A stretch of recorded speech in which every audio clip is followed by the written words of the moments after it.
కొద్ది నిమిషాలు దేవుని యొక్క మాటల్ని మనం నేర్చుకుందాం.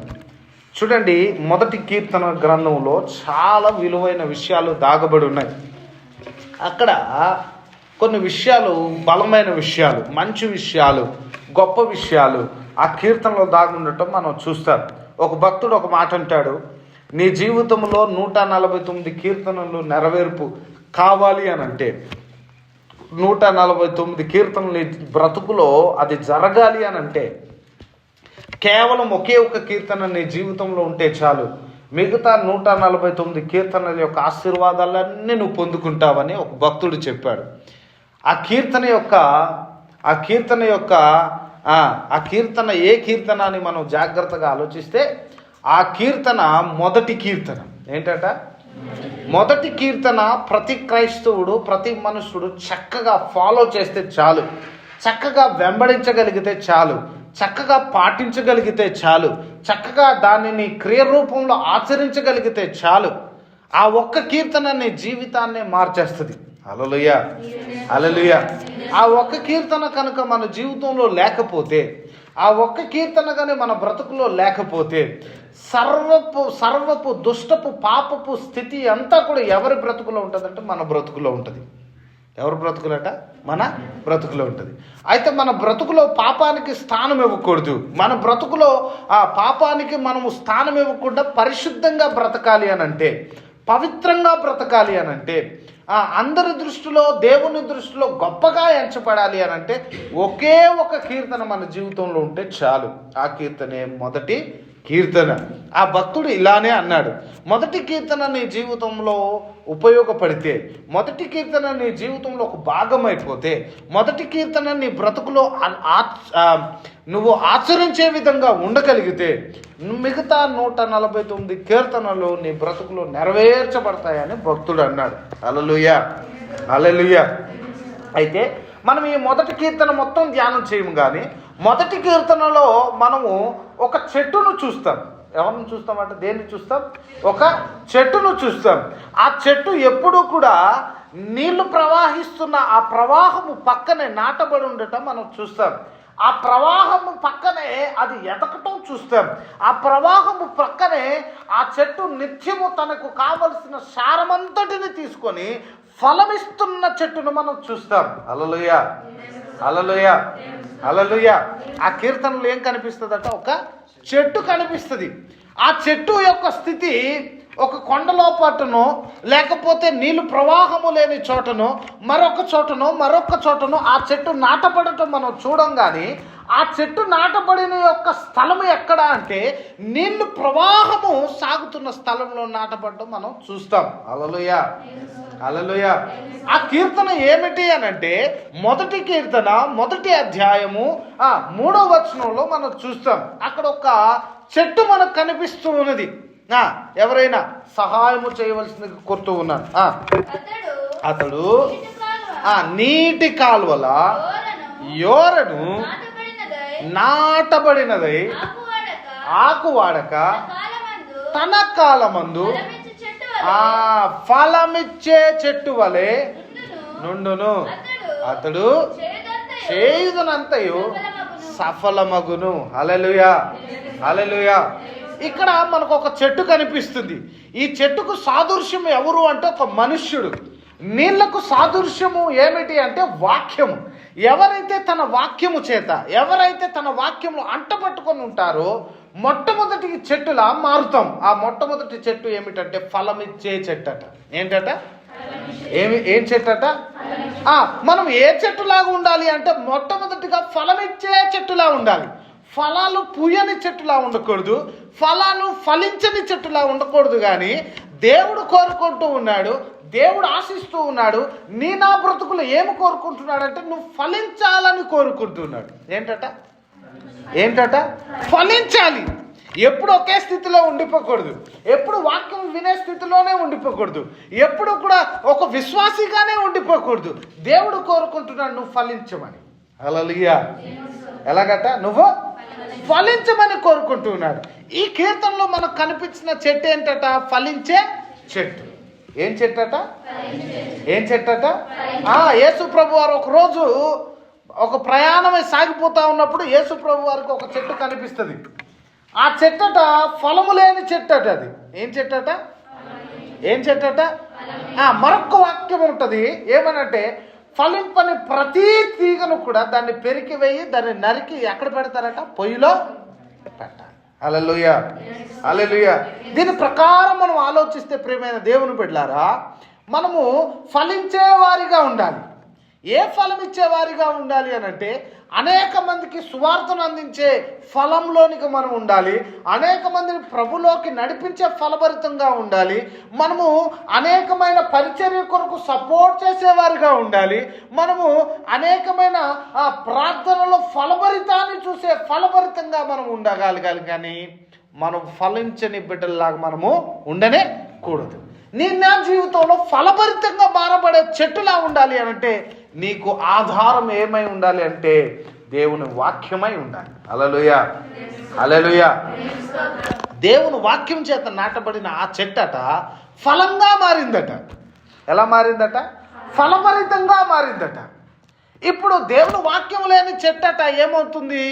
దాది ఫలించక ఫలాల్ని ఫలించకుండా అది నరిక వేయబడి అది అగ్నిలో పెట్టవేయబడుతూ ఉన్నది. మరి నువ్వు ఏ స్థితిలో ఉన్నావు? దేవుని వాక్యాన్ని ఆధారము చేసుకొని దేవుని వాక్యం వైపు ఆధారపడుతూ ఫలించే చెట్టులా ఉన్నావా, ఫలాలు ఇవ్వని చెట్టులా ఉన్నావో ఒక్క నిమిషం మీరు ఆలోచించవలసిందిగా కోరుతూ ఉన్నాను. హల్లెలూయా, హల్లెలూయా, హల్లెలూయా. మొట్టమొదటి దేవుని వాక్యం చేత అంటబడిన చెట్టట ఫలాలను ఫలిస్తుందట. ఏం చేస్తుందట? ఫలాలను ఫలిస్తుందట. రెండో విషయాన్ని చూద్దాం. యోబు రాసిన గ్రంథము 14వ అధ్యాయములో 9వ వచనంలో ఇక్కడ ఇంకొక చెట్టు యొక్క మంచి లక్షణం ఇక్కడ కనిపిస్తుంది. చెట్టుకు కావలసిన మంచి లక్షణం కనిపిస్తుంది. చెట్టు అనేసరికి మనం ఆలోచించినప్పుడు ఫలాలు ఇస్తుందని మనం చూస్తాం. అది మంచిగా ఎదుగుతుందని చూస్తాం. మంచి గాలిని ఇస్తుందని చూస్తాం. అనేకమైన విషయాలను చూస్తాం. చెట్టుకు కావలసిన లక్షణాలు, గొప్ప గొప్ప లక్షణాలు మనం చూస్తాం. ఇందులో కూడా ఒక లక్షణం ఉంది. ఆ లక్షణాన్ని మనం చూసుకుందాం. ఏంటట? నీటి వాసన మాత్రమే చేత అది చిగురించును, లేత మొక్కల వలె అది కొమ్మలు వేయును. రెండవదిగా ఇది వాక్యం మీద ఆధారపడిన చెట్టు ఎలా ఉంటుంది అంటే చిగురించే చెట్టులా ఉంటుంది. ఎలా ఉంటుందట?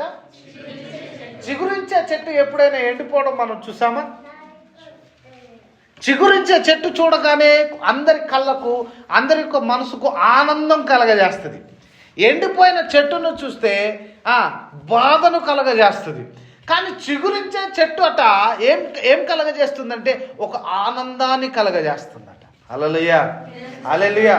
మొట్టమొదటిగా వాక్యం చేత ఆధారపడిన చెట్టు అట ఫలములు ఇస్తుంది అట. రెండవదిగా వాక్యం చేత ఆధారపడిన చెట్టు అట చిగురిస్తుంది అట. ఎలా ఉంటుందట? ఇప్పుడు ఎండిన కొమ్మలు లేవు దాంట్లో, ఎండిన ఆకులు లేవు దాంట్లో. ఇప్పుడు ఎండిపోయిన బ్రతుకు లేదు తనలో, పాడైపోయిన బ్రతుకు లేదు తనలో, పాపపు స్థితి లేదు, త్రాగుడు అనే మైకము లేదు, ఇంకా అనేకమైన దుష్టపు పాపిష్టి బ్రతుకు లేదు ఆ చెట్టులో. ఆ చెట్టులో ఏముందంటే చిగురు ఉంది. హల్లెలూయా, హల్లెలూయా. చిగురు ఉందట అంటే నూతనమైన జీవితం ఉంది. ఏం జీవితం ఉందట? ఏం జీవితం ఉందట? నీ జీవితంలో నూతనం కావాలా? నీ బ్రతుకులో నూతనం కావాలా? నీ బ్రతుకంతా నూతనమైన చిగురిస్తున్న గొప్ప చెట్టులా మార్చబడాలా. కానీ నువ్వు చిగురిస్తున్న చెట్టులా లేవు. నువ్వు ఎండిపోయిన స్థితిలో ఉన్నావు. నువ్వు పాడైపోయిన స్థితిలో ఉన్నావు. నువ్వు పొయ్యిలో నరకబడి అగ్నిగుండంలో పడవేసే చెట్టులా నువ్వు కనిపిస్తున్నావు ప్రభు దృష్టిలో. నువ్వు చిగురించే చెట్టులా ఉండాలని ప్రభు కోరుకుంటున్నాడు. నీలో చిగురు ఉండాలి. నీలో చిగురు ఉండాలి. నేను పాడైపోయిన కాదు. అందరి ముఖాల్లో చూసినా, ఎవరి ముఖాల్లో చూసినా ఎండిపోయిన చెట్టులానే కనిపిస్తూ ఉన్నారు. వారు బయటకు బాగున్నాము అనుకుంటూ ఉన్నారు. వారు బయటకు మంచి స్థితిలో ఉన్నామనుకుంటున్నారు. వారు బయట గొప్ప స్థాయిలో ఉన్నామనుకుంటున్నారు. కానీ వారి బ్రతుకు ఎండిపోయిన స్థితిలో ఉంటుంది. వారి యొక్క బ్రతుకు ఎండిపోయిన చెట్టు వలె కనిపిస్తూ ఉన్నది. ప్రేమ దేవుని బిడ్డలారా, నీ బ్రతుకు ఎలా ఉండాలంటే చిగురించేదిగా ఉండాలి. ఎలా ఉండాలంట? ఈ చిగురించే స్థాయికి మనం రావాలి అని అంటే మనం దేని మీద ఆధారపడాలి అట? వాక్యం మీద మనము ఆధారపడాలి. వాక్యం ఎవరై ఉన్నారట? యోహాను 1:1 చెప్పిన ప్రకారం ఆది యందు వాక్యం ఉండెను, ఆ వాక్యమే దేవుడే ఉండెను, ఆ వాక్యం సర్వ సత్యంలోనికి మనము నడిపించును. హల్లెలూయా, హల్లెలూయా, హల్లెలూయా. ఇప్పుడు ఆ వాక్యమై ఉన్న దేవుని మీద మనం ఆధారపడితే, వాక్యంగా పిలువబడుతున్న యేసు వైపు మనం ఆధారపడితే మన బ్రతుకులో చిగురు అనేది మొదలవుతుంది. హల్లెలూయా, హల్లెలూయా. ఒక పంట ఎండిపోయింది అనుకో, ఒక పంట పాడైపోయింది అనుకో, బాధపడతామా సంతోషిస్తామా? చెప్పాలి. బాధపడతామా సంతోషిస్తామా? బాధపడతామా సంతోషిస్తామా? రైట్. నేను నిన్నటి దినాన ఒక ప్రార్థన విన్నాను. ఒక వ్యవసాయకుడు తన పొలంలో విత్తనాలు జల్లక మునుపు తన పొలము దగ్గరికి వెళ్ళి మోకాలేసి తన విత్తనాలను చేతిలో పట్టుకుని ప్రార్థన చేస్తున్నాడు. ప్రభువా, ఇదిగో నీ మీద ఆధారపడి, ఇదిగో పంట ఏమన్నావు కదా, నువ్వు అడిగితే ఇస్తానన్నావు కదా, సమస్తం కలగజేయవాడు నీవే కదా, ఈ భూమిని ఆశీర్వదించి నేను వేస్తున్న విత్తనాలను నువ్వు దీవించి నాకుంటున్న సమస్తమైన ఇదిగో పరిస్థితుల నుండి నువ్వు నన్ను దూరపరచు ప్రభువా, పరిస్థితుల నుండి నన్ను లేవనెత్తు ప్రభువా, ఈ పొలంలో నుండి తింటున్న ప్రతి ముద్ద నుండి నన్ను ఆశీర్వదించు ప్రభు అని ఒక వ్యవసాయకుడు ప్రార్థన చేస్తూ ఉండడం నేను చూశాను. ఇప్పుడు ఆ వ్యవసాయకుడు నిజంగా దిగులు చెందుతాడా?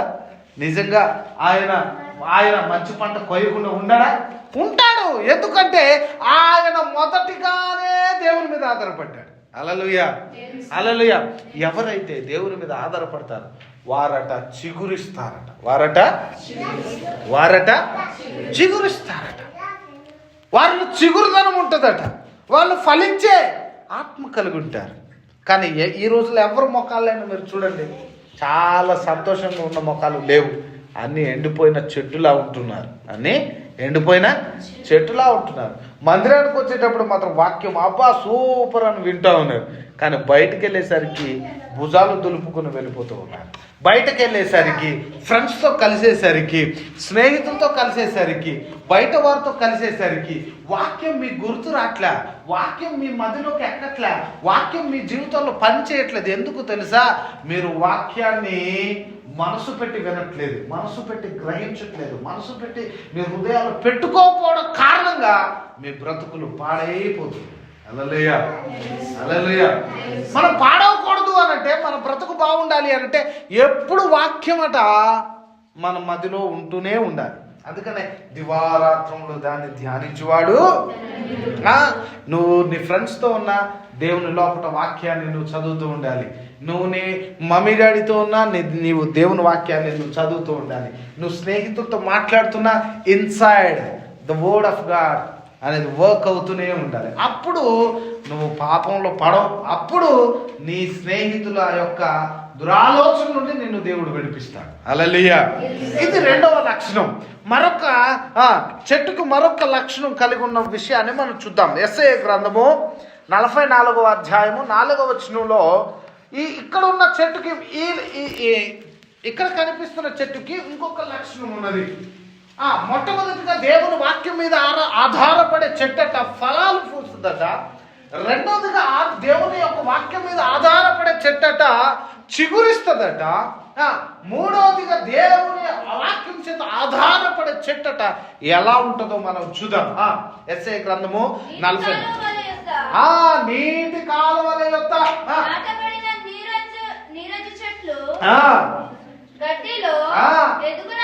ఎదుగునట్లు. హల్లెలూయా, హల్లెలూయా.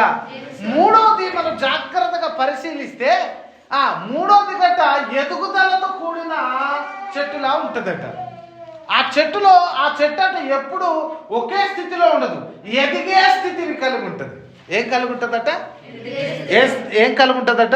ఎప్పుడైనా మీరు నది పక్కన చూడండి, పెద్ద పెద్ద చెట్లు, అవి చిన్న చిన్న ఉంటాయా, పెద్ద వృక్షాల్లా కనిపిస్తాయి. ఎప్పుడైనా మీరు అడవికి వెళ్తే చూస్తారేమో. మేము మొన్న కొండెక్కాం. హల్లెలూయా, హల్లెలూయా, హల్లెలూయా.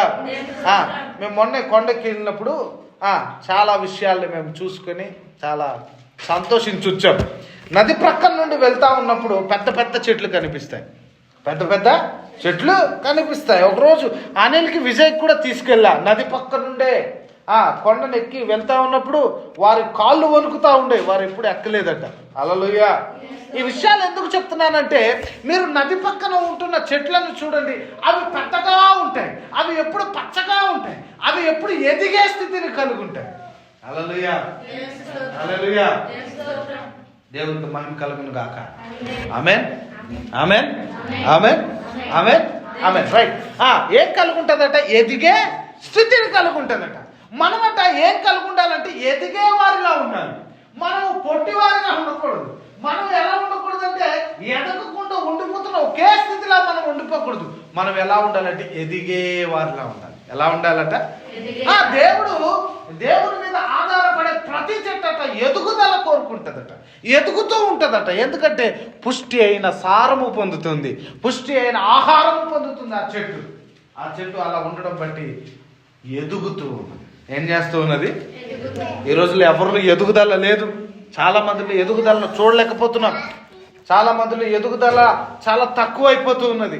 ఎప్పుడు ఒకే స్థితిలో ఉండిపోతూ ఉన్నారు, ఎప్పుడు అదే స్థితిలో ఉండిపోతున్నారు, ఎప్పుడు చూసినా అదే స్థితిలోనే ఉండిపోతున్నారు. వారు ఆశీర్వాదాలను చూడట్లేదు అని అంటే దానికి కారణం ఏంటో తెలుసా?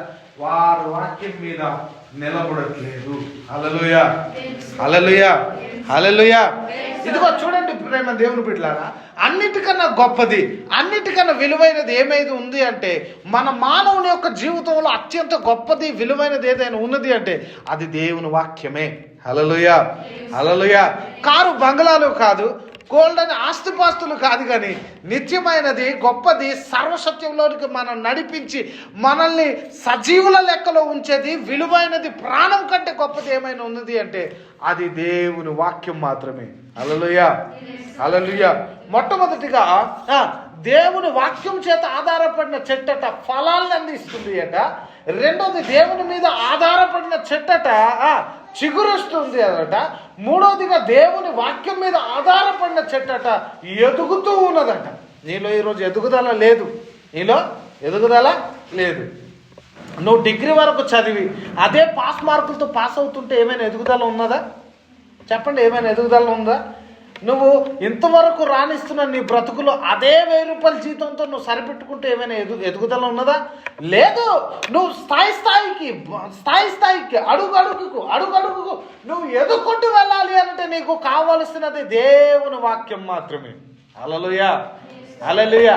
దేవుని లేఖనం చెప్తుంది ఏమంటో తెలుసా? దేవుడు ఒక మాట అంటాడు, ఇదిగో నేను దీవించగలిగితే ఏ మనుషుడినైనా నేను దీవించడం ప్రారంభిస్తే ఆ దీవెనను ఆపగలిగిన శక్తి ఎవడికినో లేదు. అదే మనుషుడిని నేను కిందకి జారిస్తే లేపేవాడు కూడా ఎవడునో. హల్లెలూయా. మరి ఇంత విలువైన మాట మన జీవితంలో ఉన్నప్పుడు మనము దేవుని మీద ఆధారపడే బిడ్డలుగా ఉండాలి. హల్లెలూయా. ఇప్పటి వరకు నీకు 36 మార్కులే వస్తున్నాయేమో, ఇప్పటి వరకు నీ వ్యాపారంలో అంత తక్కువ మోతాదులోనే వస్తుందేమో. ఇక మీదట దేవుని మీద ఆధారపడు. నీ యొక్క ఎదుగుదలను నువ్వే చూడగలవు. హల్లెలూయా, హల్లెలూయా, హల్లెలూయా. ఒక్కసారిగా ఎప్పుడు పాస్ మార్కులతో పాస్ అవుతున్న విద్యార్థి ఒక్కసారిగా క్లాస్ ఫస్ట్ వస్తే ఎలా ఉంటుంది చెప్పు? ఎలా ఉంటుంది చెప్పు? అలా అద్భుతంగా ఉంటుంది కదా, అందరూ షాక్ అవుతారు కదా, టీచర్లు కూడా షాక్ అవుతారు కదా. ఏమిటి ఈ విచిత్రము, ఏమిటి ఈ ఆశ్చర్యము, ఏమిటి ఇంత గొప్ప విషయము, ఎప్పుడూ కూడా చదువు రాదు అని ముద్దని నేను తిడుతున్న ఈ స్టూడెంట్ ఇప్పుడు క్లాస్ ఫస్ట్ వచ్చిందంటే దానికి కారణం ఏమిటి అని నిన్ను గురించి పరీక్షించినప్పుడు, నిన్ను గురించి ఎంక్వైరీ చేసినప్పుడు వారు ఏం నేర్చుకోవాలి తెలుసా? ఆ బిడ్డ దేవుని మీద ఆధారపడుతుందని నేర్చుకోవాలి. హల్లెలూయా, హల్లెలూయా. ఒక విద్యార్థి ఒకరోజు ఒక ప్రార్థన చేశాడట. ఇన్ని స్లిప్పులు పట్టుకొని, ప్రభువా ఇదిగో ఇన్ని స్లిప్పులు తీసుకెళ్తూ ఉన్నాను, ఇదిగో ఇక్కడ ఉన్నవన్నీ ప్రభువా నాయన తండ్రి యేసయ్యా క్వశ్చన్ పేపర్లు అన్నీ ఉండటానికి సహాయం చేయ ప్రభు అని ఒక విద్యార్థి ప్రార్థన చేశాడట. ఏమిటంట ప్రార్థన? స్లిప్లు పట్టుకెళ్ళిన ఆన్సర్స్ అని పడుండాలని. చాలా సంతోషంగా వెళ్ళాడు విద్యార్థి, చాలా ఆనందంతో వెళ్ళాడు ఎగ్జామ్కి. పరీక్ష రాసి ఈరోజు నా సత్తా ఏంటో చూపిస్తాననుకుని మొదటిగా పేపర్ ఇవ్వగానే కూడా ప్రార్థన చేస్తున్నాడు. ప్రభువా నాయన తండ్రి యేసయ్యా ఇదిగో ప్రభువా ఇదిగో నాయన అడిగితే నువ్వు ఇస్తానన్నావు కదా ప్రభువా, ఇదిగో పరీక్షలో మొత్తం అన్ని ప్రభువా పేపర్లో ఉన్నవన్నీ పడి ఉండాలి ప్రభా, నాకు సహాయం చేయ ప్రభా అని చెప్పి ఘోరంగా ప్రార్థన చేశాడు. క్వశ్చన్ పేపర్ ఇచ్చాడు. క్వశ్చన్ పేపర్ ఇచ్చిన తర్వాత చదువుతూ ఉన్నాడు. ఇటు తిరుగుతూ ఉన్నాడు, ఇటు తిప్పుతూ ఉన్నాడు, మళ్ళా చూస్తున్నాడు, ఇలా చూస్తూ ఉన్నాడు, ఇటు తిప్పుతూ ఉన్నాడు, మళ్ళా చూస్తున్నాడు, ఇది చేస్తూ ఉన్నాడు. ఎందుకో తెలుసా? తీసుకెళ్ళిన స్లిప్లో ఒక క్వశ్చన్ కూడా పడలే. హల్లెలూయా. వాడి పరిస్థితి ఏంటి ఇప్పుడు? వాడి పరిస్థితి ఏంటి? ఎంటీ పేపరు ఇచ్చి వచ్చేట. దేవుని బిడ్డలారా, దేవుని మీద ఆధారపడడం అంటే ఏంటో తెలుసా? నీ ప్రయత్నం నువ్వు చేసి ప్రభు నాకు సహాయం చేయమంటే దేవుడు సహాయం చేస్తాడు. నీ ప్రయాసం నువ్వు పడాలా, నీ కష్టం నువ్వు పడాలా. కష్టపడి నువ్వు దేవుని కొరకు ప్రభు అనేది నా ప్రయాసం నేను పడ్డా, నాకు సహాయం చేయన్నప్పుడు ఖచ్చితంగా దేవుడు నీకు సహాయం చేస్తాడు. మూడోదికి ఏమిటి అని అంటే దేవుని వాక్యం చేత ఆధారపడిన బిడ్డలట ఎదిగే బిడ్డలుగా ఉంటారు, ఎదిగే చెట్టుగా ఉంటారు. నాలుగో విషయాన్ని చూద్దాం. ఇర్మియా గ్రంథము 17వ అధ్యాయం 8వ వచనంలో ఇంకొక లక్షణాన్ని మనం చూస్తాం. రైట్, చదవాలి. ఇర్మియా గ్రంథం 17:8. వాడు జలముల యొద్ద నాటబడిన చెట్టు వలె ఉండును, అది కాలువను యోరను, దాని వేర్లు తనకు తాను భయపడదు, పచ్చగా ఉండును. వర్షము లేని సంవత్సరమున చింతనందుదట. హల్లెలూయా, హల్లెలూయా, హల్లెలూయా. స్పీకర్కి చెప్తాం అందరూ ఒకేసారి, హల్లెలూయా, స్తోత్రం. ఇక్కడట ఇంకో చెట్టుకు లక్షణం కలిగిస్తుంది. ఏంటి అని అంటే కరువు టైంలో కూడా చింతలేని చెట్టు. ఏం లేని చెట్టు అట? వర్షం పడతా ఉన్నప్పుడు మన అరకు వ్యాలీ చూడండి పచ్చగా ఉంటుంది, ఎందుకంటే నేను సమృద్ధిగా అందుతూ ఉంటుంది. కానీ వర్షం లేని టైంలో అరకు వ్యాలీ చూడండి ఎండిపోయిన మొక్కలే. కానీ దేవుని యొక్క వాక్యం మీద ఆధారపడిన ఈ చెట్టట వర్షం లేని టైంలో కూడా చింత లేకుండా హాయిగా ఉంటుంది. హల్లెలూయా, హల్లెలూయా. ఈ చెట్టుకున్న లక్షణం ఏంటంటే చింత లేదు. దీనికి చింత లేదు. ఎందుకంటే అది నాటబడినది ఎక్కడ అంటే నీటి కాలువలు ప్రవాహిస్తున్న స్థలంలో నాటబడింది కనుక వర్షము లేకపోయినా ఏమీ లేకపోయినా దాంట్లో ఏమి లేదంటే చింత లేదు. ఏమి లేదు. నీ బ్రతుకులో చింతే ఉంది. నువ్వు చింత లేకని నీ నోటి నుండి నువ్వు ఆనందంగా చెప్పలేకపోతున్నావు. ఎందుకు తెలుసా? నీలో ఇంకా చింతే ఉంది. ఏమిటో చింతలు తెలుసా? బోల్డని ఉన్నాయి. అవి చెప్పుకోరాలేననే చింతలు నీ నెత్తి మీద ఇంకా ఆడుతూనే ఉన్నాయి. వాటి నుండి నీకు విడుదల లేవు కనుక నువ్వు చింతతో ఉంటున్నావు, చింత లేని స్థితిలో లేవు. హల్లెలూయా, హల్లెలూయా, హల్లెలూయా. మనం చింత లేని స్థితిలో ఉండాలి. వర్షము లేని టైంలో కూడా పచ్చగా కనిపించాలి. వర్షము లేని టైంలో కూడా ఎదిగే చెట్టుగా కనిపించాలి. వర్షము లేని టైంలో కూడా చిగురిచ్చే చెట్టుగా ఉండాలి. వర్షం లేని టైంలో కూడా ఫలాలు ఇచ్చే చెట్టులా ఉంటే అబ్బా సబాస్, ఇంకెలా ఉంటుంది చెప్పండి ఆనందం. హల్లెలూయా, హల్లెలూయా. దేవుని బిడ్డలారా, మీ మొక్కల్లో చింత ఉంది, మీ మొక్కల్లో ఎండిపోయిన స్థితి ఉంది, మీ మొక్కల్లో మీరు ఫలాలు కనిపించని స్థితిలో ఉంటున్నారు, మీలో ఎదగలేని స్థితిలో ఉంటారు. ఎందుకో తెలుసా? మీరు దేవుని వాక్యము దగ్గర నాటబడట్లేదు కనుక, మీరు దేవుని వాక్యం చేత నిలబడట్లేదు కనుక మీ స్థితి ఇలా ఉంటుంది. హల్లెలూయా. అయితే దేవుడు కోరుకుంటున్న జీవితం, నువ్వు కోరుకుంటున్న గొప్ప బ్రతుకు, దేవుడు కోరుకుంటున్న గొప్ప బ్రతుకు నీకు ఇవ్వాలని ఆశపడుతున్నాడు. అయితే నువ్వేం చేయాలో తెలుసా? నీటి కాలువ అని పిలువబడుతున్న, నీరు అని పిలువబడుతున్న దేవుని వాక్యం చేత నువ్వు నాటపడాలి. దేని చేత నాటపడాలట? దేని చేతట? అద్భుతాల ద్వారా మారు మనసు పొందినోడు మరొక అద్భుతం చూడకపోతే వాడి విశ్వాసం కోల్పోద్ది. కానీ దేవుని వాక్యం చేత రక్షణ పొందినవాడు, దేవుని వాక్యం చేత తమ యొక్క స్థితిని పెంచుకున్నవాడు, దేవుని వాక్యం చేత పునాది వేసుకున్నవాడు ఎప్పుడు కూడా కదల్చబడ్డట. ఎందుకంటే వాడి పునాది ఏమిటట? దేవుని వాక్యం. హల్లెలూయా, హల్లెలూయా, హల్లెలూయా. కనుక ప్రేమ దేవుని బిడ్డల, మీరు ఎలా ఉండాలి అంటే చింత లేని చెట్టులా ఉండాలి. శ్రమ ఎదురైనా, శోధన ఎదురైనా, సంతోషం ఎదురైనా, దుఃఖం ఎదురైనా, ఈరోజు నీ వ్యాపారం బాగున్నా బాగాలేకపోయినా, ఏది ఒకసారి నీ సబ్జెక్ట్స్ ఫెయిల్ అయిపోయినా, పాస్ అయిపోయినా, ఏది జరుగుతున్నా కూడా నువ్వు ఎలా ఉండాలంటే దేవుని దృష్టిలో ఆనందంగా ఉండాలి. ఆ ఆనందం దేవుడు ఎప్పుడు కలగజేస్తాడో తెలుసా? నీవు దేవుని వాక్యం చేత నాటబడి. హల్లెలూయా, హల్లెలూయా. కరువు ఎదురైపోయినా కూడా చింత లేదట ఈ చెట్టుకి. వర్షం లేని కాలంలో కూడా చింత లేదట. ఎందుకంటే ఆమె హాయిగా ఉన్నది. ఎందుకంటే తనకు కావలసిన సమృద్ధైన నీళ్లు ప్రభు ఆ చెట్టుకు అందజేస్తూ ఉన్నాడు. ఇక్కడ మీకు మరలా జ్ఞాపకం, చెట్టు అనేసరికి మనమే. ఎవరట? చెట్టు అనేసరికి మనమే. నీటి కాలంలో ప్రవహిస్తున్న ఆ కాలువ ఎవరు అని అంటే, ఆ నీరు ఎవరు అంటే దేవుని వాక్యం. దేవుని వాక్యం. ఈ వాక్యం కనుక మన జీవితాల్లో లేకపోతే మనలో చింతలు ఉంటాయి, కలతలు ఉంటాయి, వేదన ఉంటుంది, దుఃఖం ఉంటుంది, మోసపోతూ ఉంటాం, మనము తిట్లు కాస్తూ ఉంటాం, మనం అనేకమైన దుష్టపు యొక్క చేతుల్లో పడుతూ ఉంటాం, మన జీవితాలు పాడు చేసుకుంటూ ఉంటాం. వీటినన్నిటి నుండి విడుదల కావాలి అని అంటే దేవుని వాక్యం మనకు అవసరం. హల్లెలూయా, హల్లెలూయా, హల్లెలూయా. చివరిగా చెట్టుకున్న లక్షణాన్ని చూసి మనం ముగించుకుందాం. ప్రకటన గ్రంథము 22వ అధ్యాయము 2వ వచనం. ఇక్కడ ఇంకొక చెట్టు కనిపిస్తుంది, మంచి చెట్టు. ఈ చెట్టు సూపర్ చెట్టు. ఇక్కడ కనిపించే చెట్టుకున్న గొప్ప లక్షణం మనకు కనిపిస్తుంది. చూద్దాం.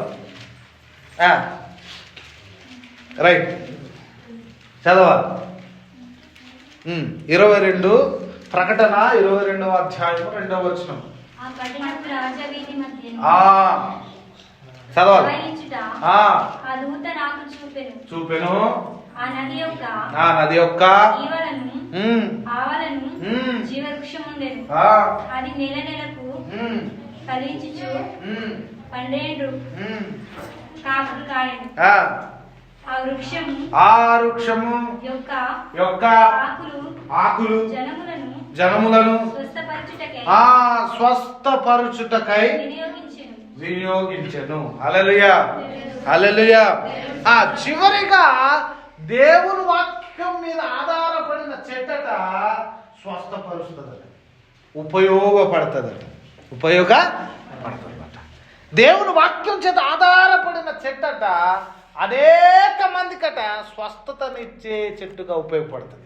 ఆ స్వస్థత ఏమిటి అనంటే, పాపంలో పడిపోయిన వాడికి, శాపం గుండా చిక్కబడిపోయిన వాడికి, అనేకమైన బంధకాల్లో పడున్న వాడికట దేవుని యొక్క స్వస్థత కలగజేసే చెట్టుగా ఉంటుందట. హల్లెలూయా, హల్లెలూయా. చెట్టు ఆయుర్వేద మందులకు ఉపయోగించరా? వేర్లు ఉపయోగించరా? చెట్టు యొక్క ఆకులు ఉపయోగించరా? చేస్తారు కదా. మీకు దెబ్బ తగలగానే ఫస్ట్ ఏం చేస్తారు చెప్పండి? కొండకెళ్తున్న వాళ్ళు ఏదో ఒక ఆకులు తీసి నలిపేసి రక్తం రాకూడదని, అది అందరికీ తెలిసిన వైద్యం అది. హల్లెలూయా, హల్లెలూయా. మా సంధ్యకైతే రోజు తెలిసేది. దేవునికి మహిమ కలిగిన గాక. చివరిదట ఆ చెట్టుకి ఏముందంటే స్వస్థతనిచ్చే చెట్టుగా ఉండాలి. ఏంటంట? స్వస్థత ఇచ్చే చెట్టుగా ఉండాలట. ఆ చెట్టు ఏమిటి అంటే జీవవృక్షము కలిగిన చెట్టు. మనం స్వస్థతను ప్రకటించే చెట్టుగా ఉండాలి. మనం స్వస్థత కలగజేయడానికి ఉపయోగపడే స్థితిలో ఉండాలి. మనం ఇతరులను రక్షణ నడిపించే స్థితిలోనికి మనం ఉండాలి. ఇతరులను ప్రభు యొద్దకు తీసుకొచ్చే బిడ్డలుగా మనం ఉండాలి. ఈ రోజు నేను ఆరాధనకు వెళ్ళాను, ఇదిగో దేవుడు నాతో ఇన్ని మాటలు మాట్లాడాడు. నెక్స్ట్ వీక్ నా ఫ్రెండ్స్ని తీసుకెళ్తా, నెక్స్ట్ వీక్ నా చుట్టుపక్కల ఉంటున్న కుటుంబాలని తీసుకెళ్తా, ప్రభు సన్నిధిలో కూర్చోబెడతా, ప్రభు యొక్క మాటలను నేను తెలియపరుస్తా. ఇదిగో వారికి కూడా నాకు కలిగిన ఆత్మీయ స్వస్థత ఆ బిడ్డలు కూడా కలగాలని నేను కోరుకుంటున్నా. నేను ఈ పని చేస్తాను అని ఉపయోగపడే చెట్టుగా మనము ఉండాలి. హల్లెలూయా, హల్లెలూయా. మనం అలా ఉండకపోతే, ఆ స్థితిలోనికి మనం లేపబడిపోతే మనము ఎండిపోయిన చెట్టులా ఉంటూ ఉన్నాం. ఎలా చెట్టులా ఉంటున్నామట? ఎండిపోయిన చెట్టులా. అంటే ఆహారమును అంటే క్షారమును, అంటే ఆ ఒక చెట్టుకు ఎదుగుదలకు, ఒక చెట్టు ఫలించటానికి, ఒక చెట్టుకు సమస్తం కావలసినవి ఏవి పొందుకోకుండా మనం ఎడారిలో మొలిచే ఒక మొక్కలా మనం ఉండిపోతూ ఉన్నాం. హల్లెలూయా, హల్లెలూయా. కానీ ప్రేమ దేవుని బిడ్డలారా, దేవుడు కోరుకుంటున్న విషయం ఏమిటో తెలుసా? నువ్వు ఎదగాలి, నువ్వు ఎదగాలి, నువ్వు ఫలించాలి, నువ్వు ఫలించాలి, నువ్వు చిగురించాలి, నువ్వు చింతలేనిదాగా ఉండాలి, నువ్వు స్వస్థపరచుటకు ఉపయోగపడే స్థితిలోనికి నువ్వు ఉండాలి. ఇలా ఉండగలిగితే, ఇలా నువ్వు చేయగలిగితే, ఇలాంటి స్థితిలోనికి నువ్వు రావాలి అని అంటే ఎవరి మీద ఆధారపడాలో తెలుసా? దేవుని మీద ఆధారపడాలి. ఎవరి మీద ఆధారపడాలి? ఎవరి మీద ఆధారపడాలి? దేవుని వాక్యం చేత నువ్వు ఆధారపడకపోతే నువ్వు చేస్తున్న ప్రతి ప్రయత్నంలోనూ నీ యొక్క బ్రతుకు పాడైపోతుందే తప్ప నీ బ్రతుకు బాగుపరచబడదు. నీ బ్రతుకు బాగుపరచబడాలి అంటే, నీ బ్రతుకు బాగుండాలి అని అంటే, మీ యొక్క కుటుంబీకుల బ్రతుకులు బాగుండాలి అని అంటే మీరు దేవుని వాక్యం మీద ఆధారపడే బిడ్డలుగా ఉండాలి. అలా ఉండగలిగితే నా దేవుడు, నన్ను పిలుచుకున్న దేవుడు, నాకై ప్రాణం పెట్టిన దేవుడు, నాకై తన సర్వస్వాన్ని విడిచిపెట్టిన దేవుడు నీ కొరకు కూడా విడిచిపెట్టాడు. నీ కొరకు కూడా ఆ సమస్తాన్ని విడిచిపెట్టి తన ప్రాణాన్ని ఇచ్చిన దేవుడు నిన్ను ఆశీర్వదించాలని కోరుకుంటూ ఉన్నాడు. హల్లెలూయా. ఆ ఆశీర్వాదంలోనికి నువ్వు కొనసాగింపబడాలి అనంటే మొట్టమొదటిగా దేవుని వాక్యం చేత ఆధారపడి ఫలించే చెట్లా ఉండాలి. రెండోది, దేవుని వాక్యం మీద ఆధారపడి చిగురించే చెట్టులా ఉండాలి. దేవుని మీ వాక్యం మీద ఆధారపడి ఎదుగుదల కలిగే చెట్టులా ఉండాలి. దేవుని వాక్యం మీద ఆధారపడి చింతలేని చెట్టులా ఉండాలి. దేవుని మీద ఆధారపడి స్వస్థపరచుటకు ఉపయోగపడే చెట్టులా ఉండాలి. ఇలా ఉండగలిగితే నా దేవుడు నిన్ను దీవించి నడిపిస్తాడు. హల్లెలూయా, హల్లెలూయా, హల్లెలూయా. రండి కలిసి ప్రార్థన చేసుకుందాం. సకల ఆశీర్వాదాలకు కారణభూతుడైన మా తండ్రి, మీకు వందనాలు అయ్యా. ఈరోజు ఒక చెట్టు కొరకు నేర్చుకున్నాం. చెట్టులో ఉంటున్న కొన్ని లక్షణాల కొరకు మేము నేర్చుకున్నాం.